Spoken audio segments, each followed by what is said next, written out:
அன்பு நண்பர்களே, அனைவருக்கும் அன்னை சமையல் உமாவின் அன்பான வணக்கங்கள். இன்னைக்கு அன்னை சமையலில் பார்க்க போகிறது சோமாஸ். அரைக்க பொட்டுக்கடலை சேர்த்துக்கலாங்க. இப்போ பொட்டுக்கடலை நல்லா வாசனை வர வரைக்கும் வறுத்துக்கலாம்.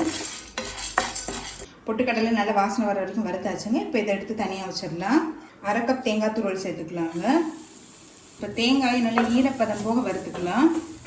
தேங்காயை நீங்கள் சரியாக வதக்கலைன்னா சீக்கிரம் கெட்டு போயிடும். அதனால் நல்ல ஈரப்பதம் போக வறுத்துக்கோங்க. தேங்காய் பாருங்கள் நல்ல வாசனை வர வரைக்கும் வறுத்தாச்சு. உங்களுக்கு பார்க்கும்போது தெரியும் நல்ல உதிரி உதிரி ஆகிடுச்சு. இப்போ இதை எடுத்து தனியாக வச்சிடலாம். 2 டீஸ்பூன் எள்ளு சேர்த்துக்கலாம். இப்போ எள்ளு நல்லா பொரியட்டுங்க. இப்போ எள்ளு நல்லா பொரிஞ்சிருச்சு. இப்போ இதை தனியாக வச்சிடலாம். கொஞ்சம் முந்திரி சேர்த்துக்கலாம். முந்திரி அதே மாதிரி லேசாக வறுத்துக்கோங்க. இப்போ முந்திரியும் வறுத்தாச்சுங்க. இப்போ இதையும் தனியாக வச்சிடலாம். இப்போ அரை கப் சர்க்கரை சேர்த்துக்கலாங்க. 3 ஏலக்காய். இப்போ இதை மிக்சியில் அரைச்சிக்கலாம். இப்போ பவுலுக்கு மாற்றிக்கலாங்க. அடுத்தது வறுத்து வச்சுருக்க பொட்டுக்கடலை சேர்த்துக்கலாம். வறுத்து வச்சுருக்க முந்திரி இது கூடவே சேர்த்துக்கலாம். இப்போ இதை மிக்சியில் அரைச்சிக்கலாங்க. பொட்டுக்கடலையும் அரைச்சாச்சு. இப்போ இதையும் இது கூடவே சேர்த்துக்கலாம். இப்போ வறுத்து வச்சுருக்க தேங்காய் இது கூட சேர்த்துக்கலாங்க. நீங்கள் விருப்பப்பட்டீங்கன்னா இதில் கசகசா கூட சேர்க்கலாம். இப்போ வறுத்து வச்சுருக்க எள்ளை சேர்த்துக்கலாங்க. சோமாஸ் உள்ள வைக்கிற பூர்ணம் ரெடி ஆகிடுச்சுங்க. இப்போ இதை தனியாக வச்சுக்கலாம். 1 கப் மைதா சேர்த்துக்கலாம். 2 டேபிள் ஸ்பூன் ரவை, 1 டேபிள் ஸ்பூன் கார்ன்ஃப்ளவர். நீங்கள் விருப்பப்பட்டால் சேர்த்துக்கலாம். இது சேர்க்கறதுனால நல்லா கிறிஸ்பியாக வரும், அதுக்காக தான் சேர்க்குறோம்.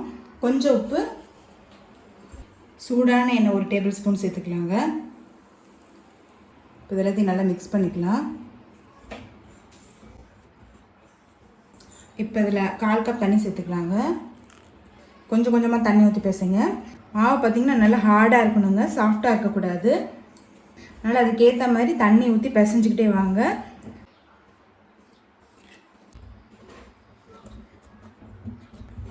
பாருங்கள் நல்லா ஹார்டாக பிசைஞ்சாச்சு. இது 1 மணி நேரத்துலேருந்து 2 மணி நேரம் வரைக்கும் நல்லா ஊறணும். அதனால் ஒரு 2 மணி நேரம் இது தனியாக எடுத்து வச்சிடலாங்க. இப்போ இது 2 மணி நேரம் ஆகிடுச்சுங்க.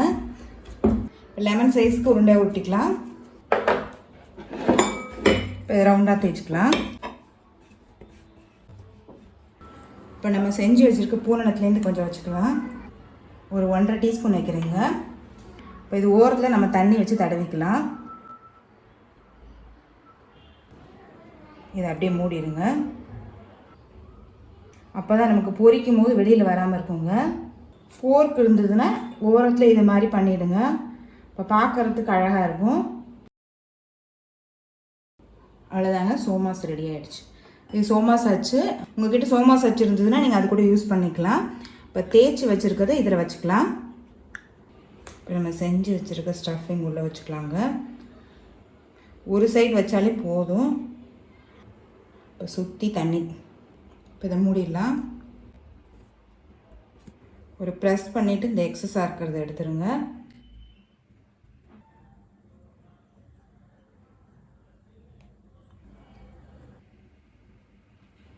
எண்ணெய் சூடாகிடுச்சு. இப்போ எண்ணெயில் போட்டு பொரிக்க ஆரம்பிச்சிடலாம்.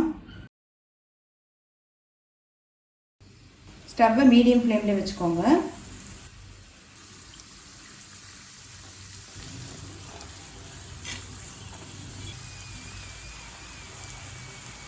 ஓரத்தில் நல்லா தண்ணி வச்சு ஒட்டிட்டிங்கன்னா நமக்கு எண்ணெயில் பொரிக்கும் போது அது வெளியில் வராது.